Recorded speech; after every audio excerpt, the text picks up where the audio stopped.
So many new team members. I want to make sure, how many new team members do we have in the room? Okay, enough that I want to explain this again. So this is your session with Joanne and Zelly. And we do this at every All Staff as an opportunity for us just to chat with you, give you updates of what's happening in the organization, share any information around our systems class, which I'll explain in a minute, and just answer any questions you might have. So sometimes I come in here, we come with a pretty formal agenda. We have lots of things we want to, with PowerPoints and fancy things, and today we don't. So today we're just here to chat, answer questions that you might have, and then update you on some other activities happening. All right. So first of all, I want to talk about systems, again, for our new members, team members. Our systems process is something that we've been doing for many years. It is developed it's information that we do at our annual Learning Institute, where Zelly and I have smaller sessions with, and longer sessions with all the DSPs that are at the ALI, and talk about what's working, what's not, what they like about work, what are the things that they feel like we could do better. And then that is generated into what we call our systems list. And we have like 10 topics, or 6 or 7 topics actually this year, that our guidance team, which is our department heads that meet every month, kind of break up into small groups throughout the year and work on progress.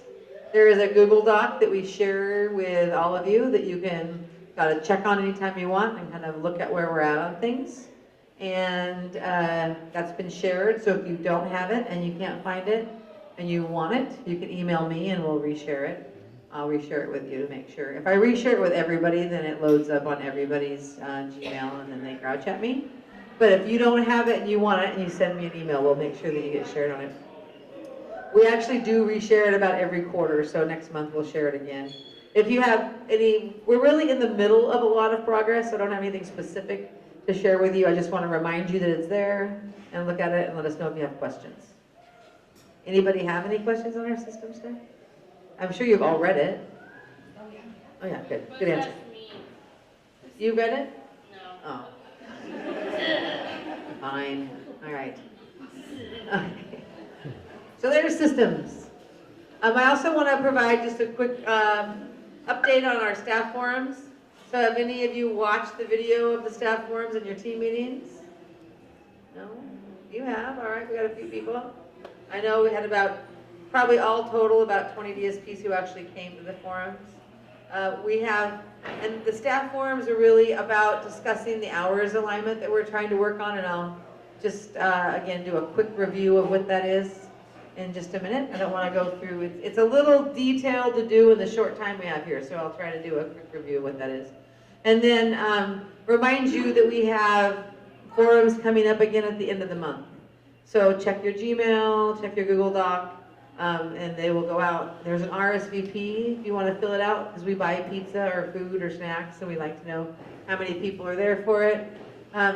And then the other thing that we're doing differently about the forums this time is if you attend, they're not mandatory. I hope you come, because it's important for you to understand what's happening in the organization around rates and funding and how we're structured. But if you do come, it's paid time, so make sure and figure out how to put that in your schedule. Right, so we'll be paying people to attend. We'll do one in Salem and one in Monmouth for ease of transportation. And I just finished this last one in Grants Pass earlier in the week. Yes? It'll be at the Claudio building, the old SLCC. So it's on Front Street, where the old employment used to be. Yeah. That's been converted into a conference room for us over there. So I mean, unless I get like 300 RSVPs, and then I would have to run an auditorium. But for now, I'm planning on filling that room, I hope. Yes, it should be. So what I'm talking about in that alignment is us trying to figure out if there is a way that we can bring the hours that are in our rate pool kind of in line with the hours that we're providing, because we're providing about 35% more hours than we're funded for, so that we could use that money and realign it into wages. So that's really our goal. What I'll be going over at the next forum is our more detailed plan. So the first forum was just to explain the problem. If you watch the video, hopefully you'll be watching it in your team meetings. We're hoping everyone gets to it. And Tina's gonna resend it if you wanna see it. It'll be on your Gmail. If you watch it, it kind of gives you detail of where we're at and breaks down how the rates are played, how our funding is, and where the issues are. This next forum, I'm going to have laid out kind of a more detailed plan about when we'll be able to look back on any changes that we've made and how that will convert to wage increases. What we know from that first look at it is to do this so that people are healthy and safe and not drastic and not feeling abandoned and all those things. That realignment needs to be slow, so it's not like, I just want to make sure you're clear. In June, I won't be able to do $2 an hour, right? It'll probably be short bits of, little, any time the alignment happens, we'll move it to wages. So I don't know what we're looking at, but May and June is our first goal for a look back to see where we're at, and I'll have all that outlined at the forum. Does anybody have any questions about that? No. Okay, that was much faster than the last one. Was that enough information, Zoe? Okay. You had to hear them both. Okay, before I get into legislative stuff, does anybody just have any questions? Something you're dying to hear about, talk about? Just wait for the video. You haven't seen it? I'm wondering what you mean by realignment. Okay. All right. So the question was, what do I mean by realignment? So that's good. That means I didn't explain it very well. So I'm going to go back, and since we have a little time, because you don't have questions, try to summarize where we're at. For all of our advocacy over the years around wages, we have had one idea of what our rate tool looks like. And this is just for people who are in DD50. DD50 is 24-hour homes where they mostly live with other people, and there's 24-hour staff. Not supported living, that's funded differently. But in that, we've done all of our advocacy work around wages under the understanding that our rate tool provided the ability for us to pay a certain wage, which means you have to keep our average wage at that, whatever's in the rate tool, in order to pay the bills, right? It's like your own budget. When we did this last bit of advocacy at the state, and we started trying to pull that apart so we could cost out what would it cost for the increase that we're asking for, to tell legislators, we've, after many years, actually finally got the details of our rate tool from DHS, which means not just here's somebody who has a tier 6 or a tier 5 funding and you get $12,000, because that's kind of what we're at now. And then we had they had told us what our average wage needed to be. They actually sort of cracked open the box and showed us everything in it, like what's the administrative cost, what's the staff wages, how many hours does each tier have to fund each person. So when they create a rate, they'll say, we think Johnny needs 10 hours a day at this rate, at these dollars an hour with these other, and then that becomes our rate. So what we found in that is that the actual dollar amount that they have for DSP wages is higher than we've ever been told. So it's actually like $2 an hour higher than we've ever been told. And that created some, it created kind of a panic for us, lots of reasons. One, I've been talking to staff for 30 years about this, as long as we've started. And we've had this policy of transparency and honesty, and we show charts, and I pull up the things from the state from their website and show you where it says this and that. So when we saw that, it's, my first reaction is, if that's the case, why can't I pay $2 an hour more? Like, why is it not working? If I did that, if I went and put a $2 across the board increase in our budget, it's like $200,000 a month, right? So if you ever look at our financials, we never have $200,000 a month left when we pay all the bills. So that caused question for us. And not just us, but providers across the state. So we took all their data and did a bunch of analysis, and that's what's in the video. You'll see all that analysis in the video, and compared what's in their rate tool and what we're doing and where the difference is. And what we really found was that what they fund us in that hours driver is about 35% less than we're providing. Does that make sense? So they're saying we're providing 18 hours a day for Johnny, but they're only funding us for 12. Right? So even though they're funding it at the higher amount, that 35%, if you go through the video, it's quite interesting how close the difference is annually. It's like the difference, if that is really, we discovered that is really the problem. So in order to bring those wages up to what's in there, we have to realign our hours to what's in the rate tool. Does that make sense? It means that we have to figure out, is there any way to give Johnny 12 hours a day instead of 18? Does that make sense? So it's not the hours worked, it's the hours funded. It's the hours provided to the person supported, not your hours, not it is DSP hours, but it's more about how are we doing that. So, and it gets complicated how people live together. So we created kind of a chart where we took all the stuff out of the rate tools, all the way people live, and said, here's how many hours they're funded for altogether. Here's what we're providing. Is there any way to get closer to what we're funded for, right? Now, having said that, is there any way to do that and still give people a good quality of life? And is there any way to do that and keep people healthy and safe? In some cases, we've already know the answer is no. We can get part of the way there, but we can't get all the way there. In some situations, we're able to figure out, sort of creatively talking to staff that we've already started with, yeah, there really is. There is a way to be more creative about this. And so that's what the hours realignment was. That first forum was just to explain the problem to you guys, to give you all the data, all the detail, and tell you what I know. And also, it was sort of, I felt like it was an apology tour or something, right? It was really an opportunity for me to tell you that we've been operating on the wrong information, and it's just not okay with me for you not to know that, because we've always just told the truth about it, and so I wanted to make sure we had that all out in the open. And now the next part of it, the process that we've been doing since those tours, is working on what will that look like for us, and how can we make it work, and what's the process, and how do we keep our values.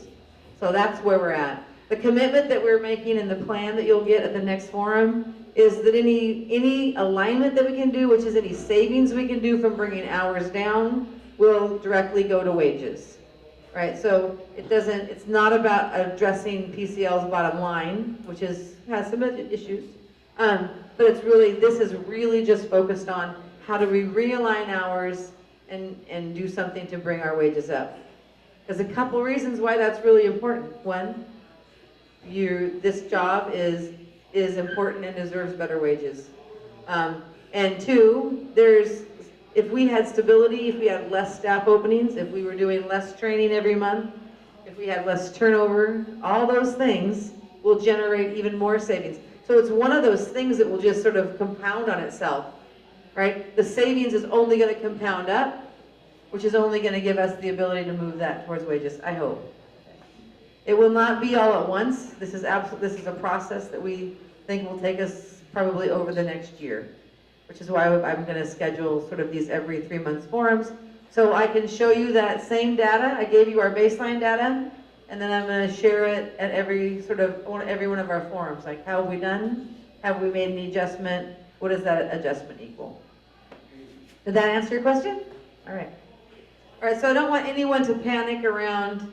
This isn't about anybody losing their jobs. If you've seen our position opening list, there is enough work for everybody, honestly, right?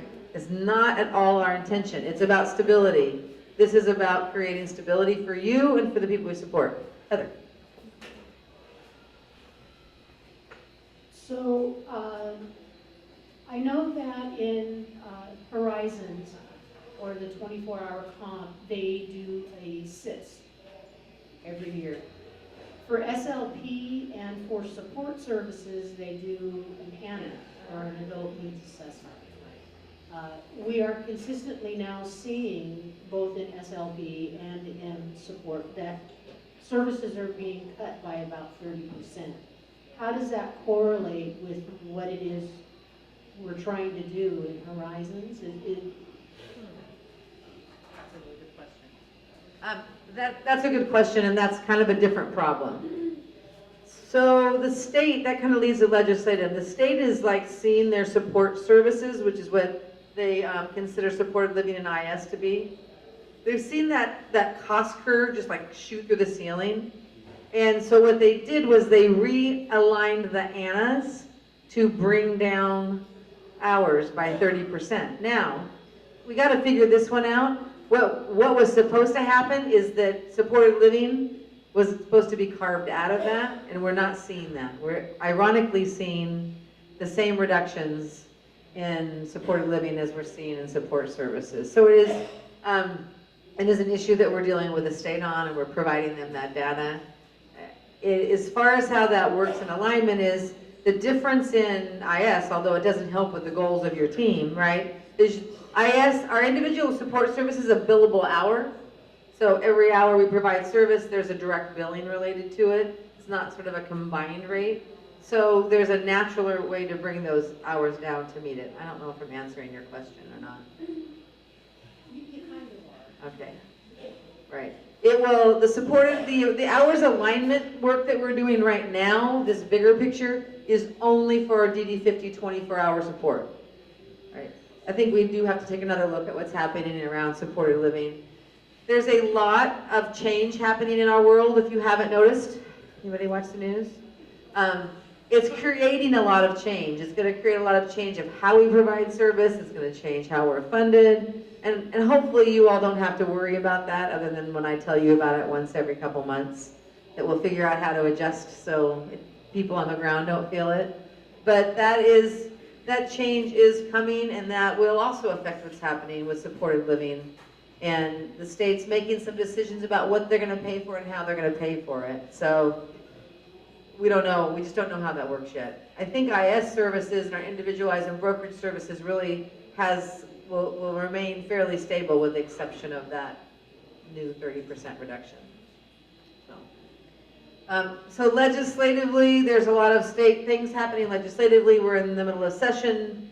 Many of you have participated in coming to the Capitol, and I see people in the room who were part of our legislative luncheon that we had with legislators, which was awesome. Thank you. And I got great feedback from that. So what we're doing right now is just explaining and making sure our lawmakers and policymakers know who you are and why the work you do is important and unique. Do you have anything you want to share from that luncheon? Can I put you on the spot? No, I cannot put her on the spot. I'll just tell you she did an awesome job, so you know. And we've had team members who have testified at the Capitol for us. So we have a wage bill. The wage bill that we have out there is Senate Bill 328. It's kind of on hold right now, but we're trying to do some committee work to get it moving again. That wage bill would require the state to fund us at 150% of minimum wage. So that's our goal. Okay, that is our goal. That doesn't mean that we're going to get, but that's what we're pushing for. What that means for now, like for this first round, is that we would have an average wage of $16.88 instead of an average wage of what we have now, which is $11.41. And then the great part, why we really like this bill, is that every time minimum wage change, our rates automatically change. So we would always say that the work you do should be at least 150% of what somebody who's making minimum wage gets. So that is our goal. That's what we're working towards. I feel pretty confident we're going to get somewhere. Getting to that whole 150% might take a couple sessions, given where our state's at right now. They're like $1.9 billion in the hole. With the last revenue forecast was pretty good, so we just have to keep our fingers crossed that the May revenue forecast is good, because that will generate a little bit more money. So we don't really know where that's at. There's a couple other bills that you might have heard out there. There's a bill that requires that we pay a minimum of $15 an hour. We are obviously not going to not support any bill. I'm never going to not support a bill about wages. My concern, what we're trying to do is work on that bill. My concern about that bill is that means everybody will make $15 an hour, which is awesome for a year, right? And then there's no ability to provide career tracks, and $15 an hour will become not enough as soon as minimum wage goes up to $14.75, right? So it's weird. It doesn't mean we're not going to support it. I'll keep you informed about when it's out there, but it has some issues that we'd like to see changed. There was another bill out there we just loved that was Senator Hack, who is a friend of ours that many of you made through your legislative luncheon. She had a bill out that required the state to provide parity so that they would pay us whatever like they make at SACU, which is awesome. But the fiscal on that was so huge that mostly all we got out of that was a really awesome hearing. It was really fun to have that thought and conversation and talk to legislators about it. But the fiscal on that is huge. Fiscal means just like the money attached to it, the legislators would have to come up to kind of killed it. But what it did was provide the dialogue. Like for at least the first 3 or 4 weeks of session, there was a lot of conversations and hearing and dialogue happening in the Capitol around different ideas on how to address the DSP wage issue. So I just want to encourage you that I feel like we're making progress. I know I've been saying that for 30 years, but we have been making little tiny bits of progress during all that time. So keep your eye out. What I would really appreciate, again, is that you would check your Gmail. I know it's absolutely your choice. I can't tell you that you need to be legislatively or politically involved. That is your choice. But if you are interested, check your Gmail. I'm often sending you out information about how to make a phone call or how to click and send a letter in support of something, or so you know what's happening and what's going on. And we will continue to sort of keep that up. I do not send that stuff through your SCOM because I just don't want to, cloud your SCOM up with it. But it's fine to open your Gmail if you got some downtime at work and look at it at work. I'm not asking you to do it after hours. But if you are interested, you can do that at work. Do you have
That is not gonna work.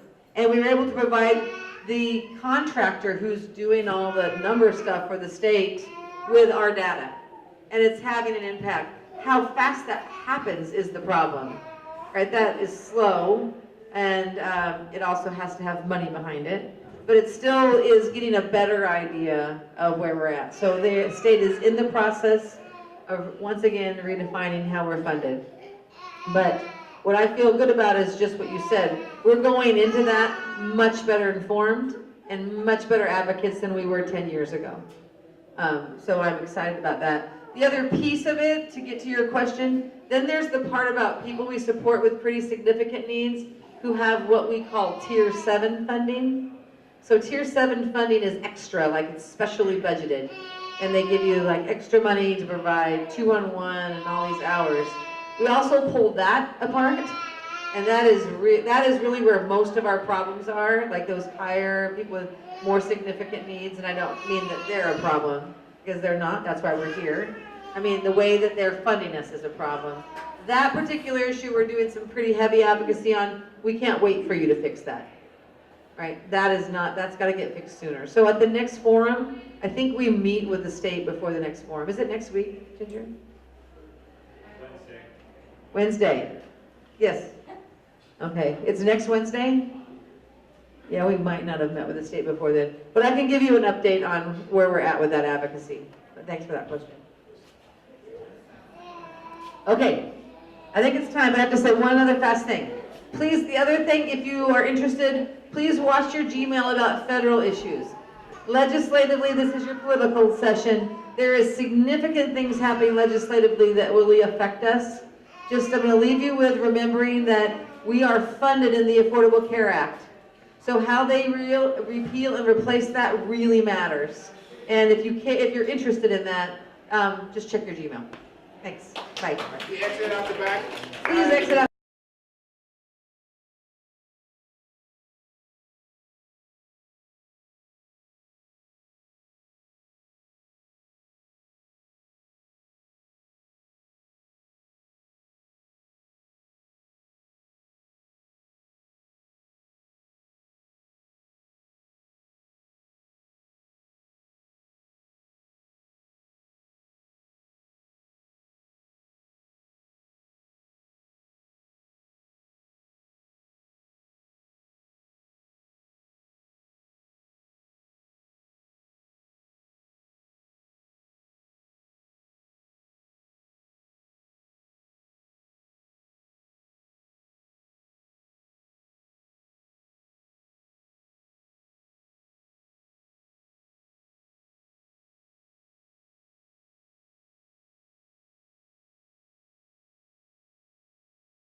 Can you hear me? All right. How's everybody this morning? Yeah, fun group. All right, how many people, is this your first all-staff? We have a whole lot of new team members here. Okay. All right. Welcome. Thank you guys for being here. So just to give you a little background why we do this. So this session that we do at our all-staff meetings is an opportunity for us to chat with you all, provide you any updates, talk about anything that's happening in the agency, but also answer any questions that you might have for Zelly and I. So today, well, somebody has to love when I talk. It's good to have somebody. All right. Okay, let's start, and I'll do some system stuff. So has anybody actually went and opened the Google Doc? Those of you who are here and looked at our systems things, a few of you. All right, thank you. Keep doing that. We have some pretty good updates going around that. We have our subgroups working from the guidance team around that are working on their projects and moving forward on things. So you can get most of your updates from there. There are a couple places that are pretty much done, so you might want to check them out. Oh, again, I should explain that. For those of you who are new, systems is a process that we use. We generate at our annual Learning Institute every year, where we just listen and get feedback from you around things that are working and not working. And then we use that kind of as a work group guide for our guidance team through the years. So we have subcommittees that work on whatever the issues are.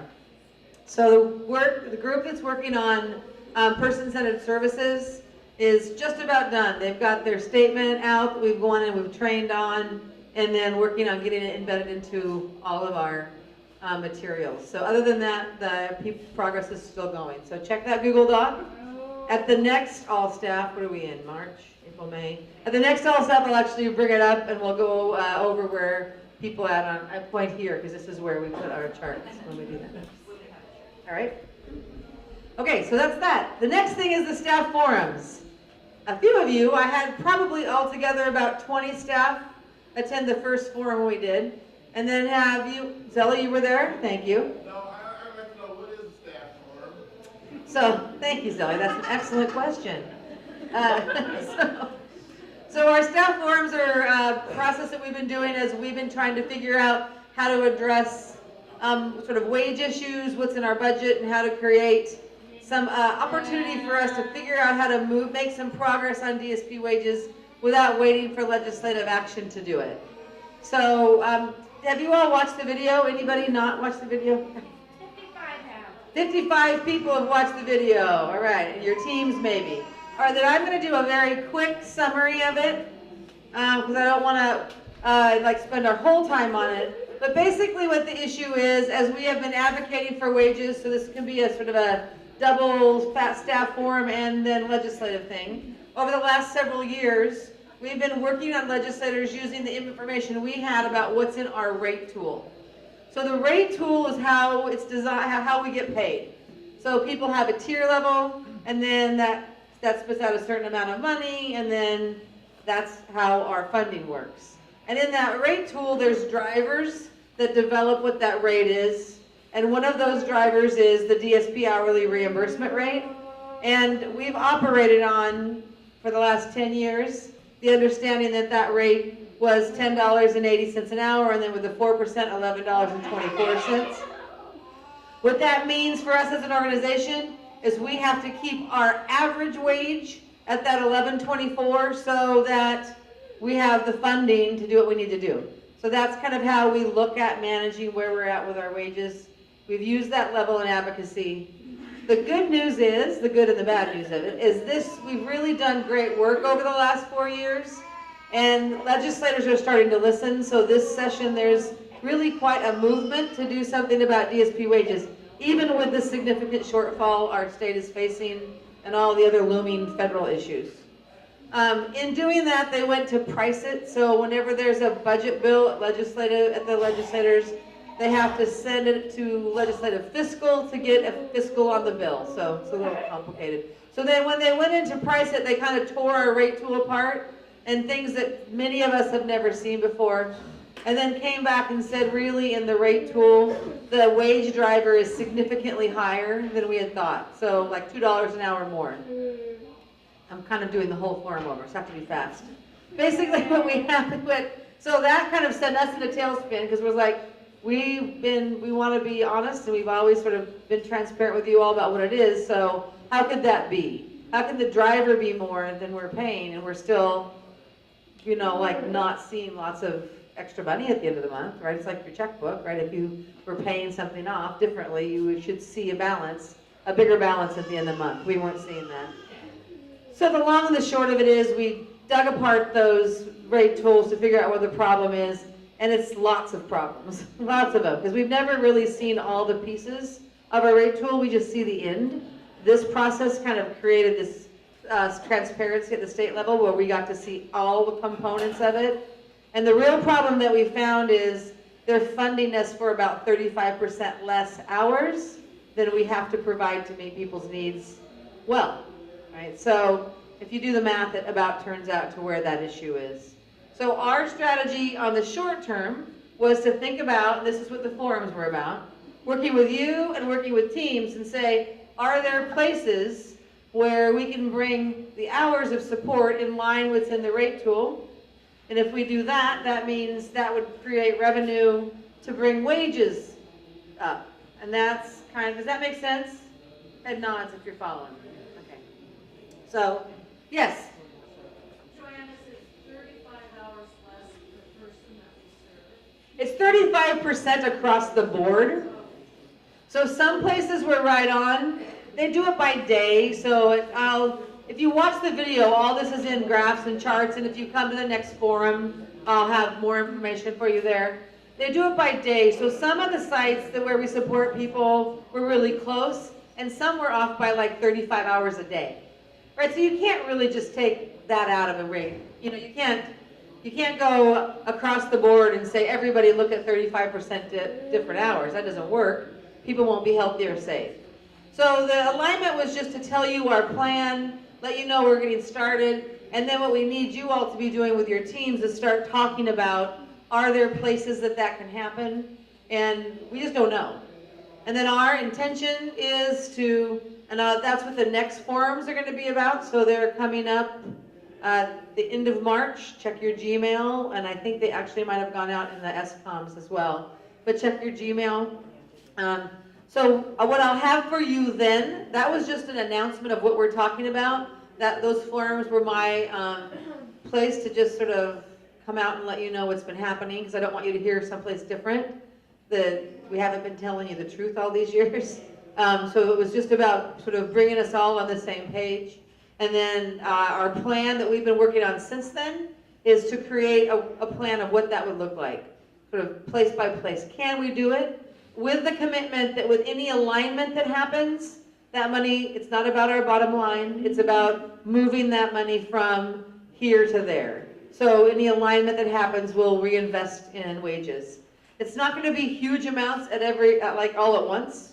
I think what we'll probably look at is that our first look back, I'm hoping is May to go into effect in June. Our first look back will be how much were we able to align and then shifting that. And then the plan has sort of a check-in with you all about every quarter. So at those forums, we're going to talk about that. I'll have more definitive information for you, because I'm still kind of figuring out numbers, and sort of all the steps that we'll have, and then a year's worth of opportunities for us to talk. So my goal is to do those staff forums about every 3 months, because that's about what the plan says, to give you kind of an update of where we're at. The other thing that we're doing with the forums is they're paid time. So the first one, we just asked people to come if you were interested. But it's really important that you have this information. You're not mandatory to go, but if you choose to come, be informed and know what's happening, we're going to pay you for it. So mark your calendar, see if you can get there. I don't know that, it depends on the person if you want to bring people with support. I'm not sure it would be engaging or something everybody's interested in. Some of the people we support are very interested in this. I did a presentation for the Spark team. I shared the same information with our South Advocates I shared with you, and I shared the same information with a family group. So I've kind of done the stick. I've gone to all the counties. We've talked to the state about it. So that's kind of where we're at, and you'll get a further update. A piece of that that's also kind of hard to do in this short amount of time, the real issue around where we're at with rates also has to do with what's happening with people we support who have, I don't know, some of you may have heard this word, Tier 7 supports. So that's people who have really significant support needs. That rate tool's really out of whack. And we're having some meetings, some pretty serious sort of system-wide meetings with the state around what they'll do to fix that, because that really needs to get addressed soon. And I should have updates for that by the end of the month at those forums. That was a lot. Anybody have? Thank you. Does anybody have any questions or thoughts, concerns? I have about 6 staff from the forums who are on, I haven't used it yet, but I'm about to, that we've created a Google page, and they've asked if they could be part of an advisory group just for me to share information in and get more immediate feedback. If you are interested in being on that page, send me an email and we'll get you included in it. Okay, I'm kind of a big picture person, and so what I've been trying to imagine is if I'm on track here. So we're short, or so we're over on hours in some places. Right. And we're really short-staffed. So in the long run, is it likely that we'd be staffed at capacity if this could get figured out? Yes. So see, That's our goal.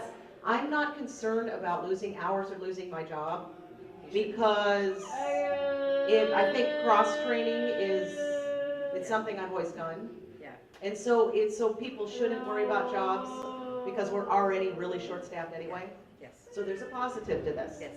Okay, I like that. Thank you. Thank you. Thank you. That's an excellent point. This is nothing, no one should be, this isn't about any sort of laying people off or not having positions for people. Please do not fear that. Have you seen the position opening list? You are all safe, I promise. We also trust you guys to make sure we don't lose our job. All right, awesome, thank you. I appreciate that vote of confidence, yeah. So I think it's really important what you're saying is, our goal around this is stability. If we can create good stability, then there's all kinds of other savings that we get, right? We're not training, how many people just came through? We love that we have all you new people stay forever, right? But that is, that kind of training capacity of just keeping position fills has an extensive cost to it that's not in our aligned budget, right? So all this just generates us moving in the right direction, right? So thank you, I appreciate that comment. And that was not a plant. All right, anybody else have any questions before I kind of move on to some legislative things? I'm not sure we're out of time. Okay. So I'll just do another show of hands. How many people went to our DSP Advocacy Day at the Capitol? I see some faces in here. We're there. Awesome. All right, good job. You guys are making an impact. So it is, we're not even halfway through legislative session. I'm sure you're hearing lots of things in the news if you're following it. I'm going to start with the gloom and doom, and then we'll get to the good stuff, right? What you're hearing in the news is we're, I think, $1.9 billion in the hole for the state of Oregon. Yeah, go Oregon. And we have to figure out how that hole's going to be filled. DHS, which is our budget, which is SPD, is seeing like a 35% growth in cost, which is worrying legislators. Not our side of the service, but with the K plan, which is just how we're funded now federally, it brought huge expansion of service, which was good. It brought like 6,000 children into service. All of these excellent things happened, but it rose the cost. It's, the cost curve is just huge, which is causing legislators to say to this department, you need to make cuts. So what you might see, and I like to tell you things that you guys might see that come out in the paper so nobody panics. They've created what they call a 100 cut list. So there's a first 100 items that they're going to cut out of the budget if they can't figure out how to do that. And you will see IDD services in there quite a bit. Those cut lists are most often an exercise, right? It's something I'm not saying that they won't happen. I think we have a tough road ahead of us. But they seem huge. Like you'll see if you read it, it says like 30% custom supported living rates, which is undoable. All right, supported living is just another way we're funded for services. So when you see those things, what I want to ask you not to do is panic, or if you hear people talk about it, send me an email, talk to your supervisors. Gary, Zelly, members of our team are all involved on the legislative things. We can kind of help you with that. Just because there's a lot going on. We've also had some excellent groups testimony. We've had DSPs testify for our wage bill, Senate Bill 238. We've had parents come and go up to legislators and testify. I've testified. We did a luncheon that was awesome with, I think we had like 3 or 4 DSPs there, family members, where we had legislators who just came and had lunch with DSPs so they'd understand what your job is. So I really just want to thank you because your work is paying off. I would say 4 years ago, if I said to a legislator, I'm here because we need to work on wages for DSPs, they would say, oh, you mean a caregiver, or you mean a CNA, or you need a babysitter or something. And now they really understand what the work you do and why it's complicated and why it's important. So those of you who are willing and interested in participating, thank you. I send out lots of Gmails around legislative stuff, and I usually just write for your information because you can choose to open them or not. But there's some really good information coming out. Where we're at right now is next week is Ways and Means testimony. If anyone is ever kind of a geek like I am about this stuff, you can go to the legislative website. There's a place that calls Citizen Engagement. If you click on Citizen Engagement, maybe next I'll show you how to get to that. It will list all the hearings that we're at, and they videotape them. So you can click on them and watch what's happening around these issues. So Ways and Means is next Monday and Tuesday at 8 o'clock in the morning. You might not want to get up at 8 o'clock in the morning and sit in a really packed hearing room.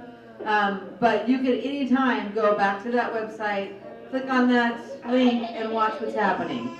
Hear what people are saying. Why next Monday and Tuesday is important because DHS, Department of Duty Services, is presenting their budget perspective. Like, what are the issues, what's out there, kind of doing a framework of who we are.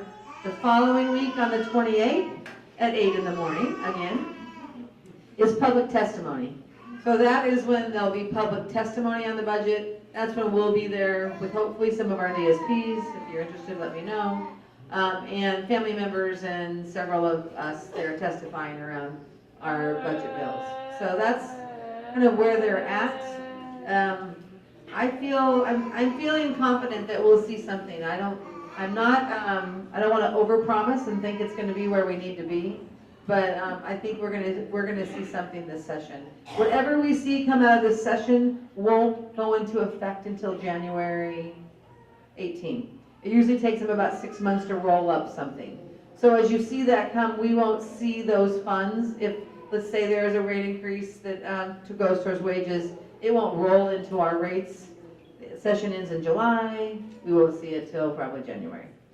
So depending on where we're at, last time that happened, we were able to initiate the increases a little bit earlier because we knew the funds were coming. But I'm not really to a point where I can kind of provide any promises around that, except for I just want to keep you informed and posted.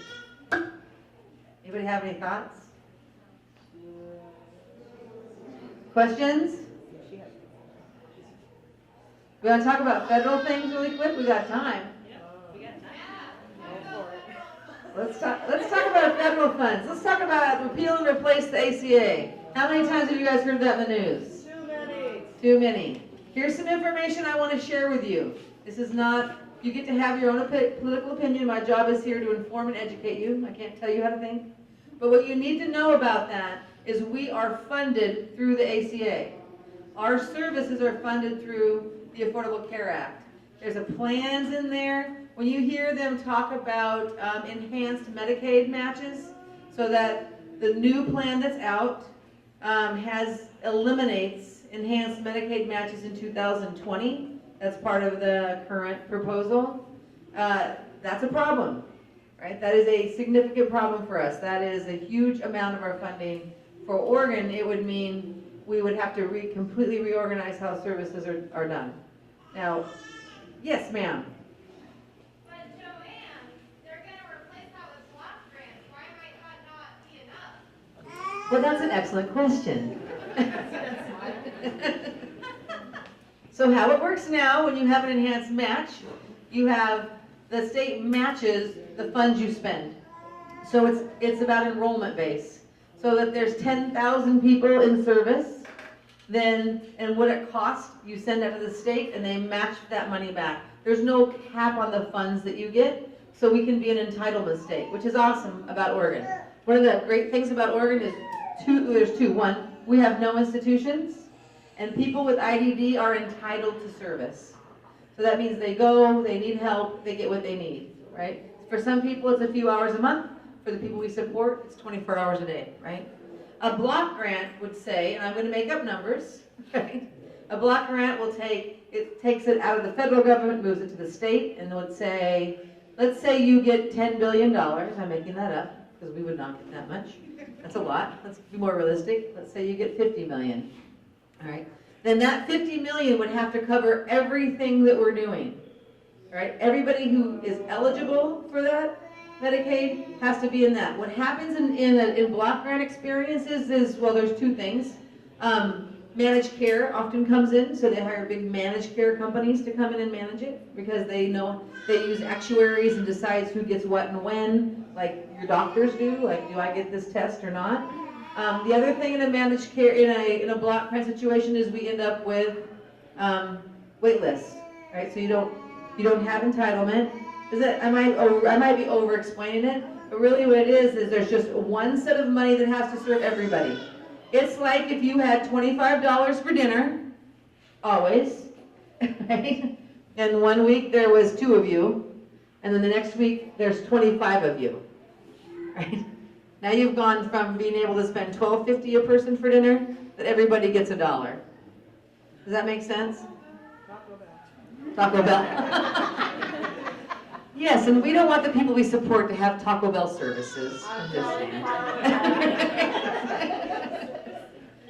Do you have more to add to that? Because you're pretty informed about that.